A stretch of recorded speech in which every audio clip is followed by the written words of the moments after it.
जय श्री राम, जय श्री महाकाल। महिंद्रा एंड महिंद्रा जिसने अभी रिसेंटली मार्केट में एक अच्छा स्पार्क लिया है, पिछले 2-3 महीने में कंपनी ने बहुत ही बढ़िया परफॉर्म किया है और जो नए प्रोडक्ट्स लेके आ रहे हैं उसका तो क्या ही कहना। इस कंपनी का डिटेल्ड एनालिसिस वीडियो हम लोग आपके सामने प्रेजेंट कर रहे हैं। इस वीडियो में हमने 5 चैप्टर्स बनाए हैं, जिसमें सबसे पहले हम बिजनेस के बारे में एक्सप्लेन करेंगे। सेकेंडली, कंपनी का फाइनेंशियल परफॉर्मेंस जो कि बहुत ही इंपॉर्टेंट पार्ट होता है, उसके बाद उसका वैल्यूएशन समझेंगे, कौन से कॉम्पिटिटर्स हैं इस कंपनी के लिए और इसका स्कोप है या नहीं, ये 4th चैप्टर रहेगा। और 5th चैप्टर में बताऊंगा कि एग्जैक्टली मैं क्या कर रहा हूं इस कंपनी में। तो यहां पर हम स्टार्ट करते हैं वीडियो अपना चैप्टर नंबर 1 से, दैट इज बिजनेस। ये कंपनी 1945 में, मतलब आजादी के पहले ही इसका एग्जिस्टेंस था। 1948 में इन्होंने अपना नाम फाइनली जाके महिंद्रा एंड महिंद्रा रखा और यहां से ही एक बहुत ही स्ट्रॉन्ग जर्नी की शुरुआत हुई। 2 व्हीलर्स और 3 व्हीलर्स में भी ये कंपनी है, जो कि बहुत कम लोगों को पता है। सबके दिमाग में महिंद्रा की अगर बात करें तो एक तो एसयूवीज जितनी महिंद्रा की आती हैं, सबका फोकस उसके ऊपर रहता है। और रिसेंटली जो ईवीज महिंद्रा ने लॉन्च करी है, उसने मार्केट में सोशल मीडिया पे काफी एक बज क्रिएट किया हुआ है।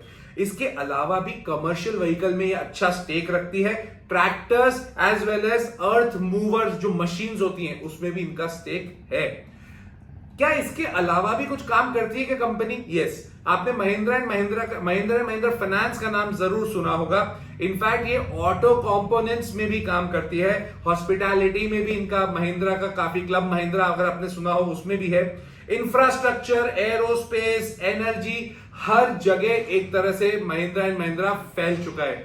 यहां पर एक और चीज जानना बहुत इंपॉर्टेंट है, ये कौन सी कंपनी से, क्या ये सभी महिंद्रा एंड महिंद्रा में इन्वॉल्व है क्या? नहीं, महिंद्रा एंड महिंद्रा की बहुत सारी सब्सिडरीज हैं, जिसमें से कुछ सब्सिडरीज आपने टेक महिंद्रा के नाम से सुना होगा, जिसमें 32% स्टेक है कंपनी का। और इसके अलावा महिंद्रा एंड महिंद्रा फाइनेंस, जिसमें 52% का स्टेक है। अब ये तो हमने बात करी कंपनी के बेसिक्स की, कि बिजनेस बेसिकली क्या कर रही है, बिजनेस कैसे फैला हुआ है इसका टोटल रेवेन्यू जो है ना, उसमें से 83% रेवेन्यू इंडिया में, ये मतलब डोमेस्टिक रेवेन्यू है, और 17% जो रेवेन्यू है वो एक्सपोर्ट्स का है।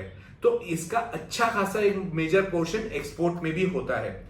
अगर मैं 100 रुपए की सेल्स करता हूं ना M&M में, महिंद्रा एंड महिंद्रा में, तो 62 रुपीज की जो सेल होती है ना, वो ऑटो सेक्टर में होती है। 34% की फार्म एंड फार्म कंपोनेंट्स में होती है। मतलब एग्रीकल्चर, विलेजेस, गांव में महिंद्रा एंड महिंद्रा का स्टेक बहुत स्ट्रॉन्ग है। उसके अलावा allied services and in fact 2 wheelers, बहुत छोटा सेगमेंट है उनका। 4% का ही रेवेन्यू, टोटल कंपनी का जो रेवेन्यू आता है उसका 4% रेवेन्यू इन अलाइड सर्विसेज और 2 व्हीलर्स से है। कोलैबोरेशंस किए इन्होंने वोक्सवैगन के साथ, वोक्सवैगन कोई प्रोनाउंस करता है उसको, जो कि ईवी के लिए है। और ईवी में किस तरह से अभी रिसेंटली धूम मचाई है, B60 जिसको हम बोलते हैं, जबरदस्त कार है। ईवी सेक्टर में अभी तक मुझे पर्सनली बहुत बढ़िया कार लगी है। अब मैं लूंगा कि नहीं लूंगा, ये एक गलत क्वेश्चन है। आप लेने वाले हो या नहीं, कमेंट करके जरूर बताना। और अगर मेरा कंटेंट आपको अच्छा लगता है, so please like the video and do subscribe the channel, it is very motivating for us. अब आ जाते हैं चैप्टर नंबर 2, फाइनेंशियल परफॉर्मेंस के ऊपर। क्वार्टरली रिजल्ट जो अभी आए हैं महिंद्रा एंड महिंद्रा के, सेल्स की अगर मैं बात करूं, बहुत अच्छी ग्रोथ नहीं है। 37,924 करोड़ की सेल है, जो पिछले क्वार्टर से अगर मैं कंपेयर करूं तो 37,218 करोड़ ही है। ज्यादा फर्क नहीं, सिर्फ 700 करोड़ का करीब फर्क है। अगर सितंबर क्वार्टर को मैं पिछले साल के सितंबर क्वार्टर से कंपेयर करूं, जिसको हम YOY बोलते हैं, तब उनकी सेल थी 34,436 करोड़। मतलब मोटा माटी 10% की ग्रोथ हुई है पिछले साल के क्वार्टर से अगर मैं कंपेयर करता हूं तो। ऑपरेटिंग मार्जिन, जो मेरे लिए काफी क्रिटिकल मैटर होता है, इस क्वार्टर का, मतलब सितंबर 24 क्वार्टर का 7133 इज देयर ऑपरेटिंग मार्जिन। अगर मैं पिछले क्वार्टर से ही कंपेयर करूं ना, 7,200 करोड़ का था, मतलब ऑपरेटिंग मार्जिन कम हुआ है। इनफैक्ट सेल्स थोड़ी बढ़ी है, ऑपरेटिंग मार्जिन कम हुआ है, which is not a positive sign. अगर मैं पिछले साल के सितंबर क्वार्टर से इस साल के सितंबर क्वार्टर को कंपेयर करूं तो 5,730, वहां से अच्छा खासा ग्रो किया है। मतलब अभी तक ये समझ में आ रहा होगा आपको कि सितंबर क्वार्टर को अगर मैं पिछले साल के सितंबर क्वार्टर से कंपेयर करूं तो रिजल्ट्स अच्छे दिख रहे हैं, बट अगर पिछले जून क्वार्टर से कंपेयर करूं तो रिजल्ट्स इतने अच्छे नहीं है। प्रॉफिट आफ्टर टैक्स की सेम हालत है। 3,361 करोड़ का इनका प्रॉफिट आफ्टर टैक्स है, जो कि पिछले क्वार्टर से अगर मैं कंपेयर करूं तो वो 3500 करोड़ था, और पिछले साल के क्वार्टर से कंपेयर करूं तो 2500 करोड़ था। तो वो ठीक है, सेम फिगर्स ही हैं, बट मैं इतना ज्यादा मोटिवेटेड नहीं हूं क्वार्टरली रिजल्ट्स देखकर। और ये माना जा रहा है कि फेस्टिव सीजन ऑटो सेक्टर के लिए इतना धमाकेदार नहीं गया है, जबकि इन्होंने अपनी जो ग्रोथ दिखाई है ना, वो ग्रोथ खराब नहीं है, अच्छी खासी है। नवंबर मंथ में 12% से इनका सेल्स बढ़ा है, जो कि फेस्टिव सीजन का एक पार्ट है, बढ़ना भी चाहिए था। अब देखें उसके नंबर्स दिसंबर क्वार्टर में कितने अच्छे आते हैं, वो बहुत इंपॉर्टेंट रहेंगे, ये मैटर ध्यान रखिएगा। अब अपन वापस फाइनेंशियल परफॉर्मेंस को और डेप्थ में जाते हैं। मार्च 24 के क्वार्टर, मार्च 24 जो ईयर खत्म हुआ उसको भी थोड़ा एनालाइज करते हैं। मार्च 23 से मार्च 24 में सेल्स 15% से बढ़ी है, which is good. Operating margin stable था 19% पे, which is again very good. Profit after tax 8% से बढ़ा है। मतलब अगर आपका सेल्स 15% से बढ़ा है और प्रॉफिट आफ्टर टैक्स 8% से बढ़ा है, तो ये बहुत ज्यादा पॉजिटिव खबर तो नहीं है। एक नेगेटिव बात मेरे को लगती है इस कंपनी की, कि कंपनी का डेट बढ़ रहा है। जो पहले 1,08,000 करोड़ के करीब करीब इनका डेट था, अब 1,16,000, मोटा माटी 1,17,000 करोड़ हो गया है। सितंबर क्वार्टर का डेटा है, पर ये मेरे को थोड़ा मोटिवेटिंग नहीं लगता है। फाइनेंशियल्स की बात करूं, फाइनेंशियल परफॉर्मेंस की बात करूं, तो मुझे बहुत ज्यादा अट्रैक्टिव तो नहीं लग रहा है, टू बी ऑनेस्ट। अब आ जाते हैं हम चैप्टर नंबर 3 पर, that is valuation. But again I will just request, अगर आपको मेरा कंटेंट काम का लगता है और आपको कंटेंट समझ में आता है, so please do like the video and do subscribe the channel. मैं थोड़ा बार बार इसलिए बोलता हूं because it is very motivating for us, और इससे देखिए हमें बहुत मजा आता है जब आपको आपका प्यार, आपका सपोर्ट हमें मिलता है। तो we try to make more content which is meaningful, and on this channel of mine आपको मीनिंगफुल कंटेंट ही मिलेगा। Next chapter number 3, that is valuation and comparisons.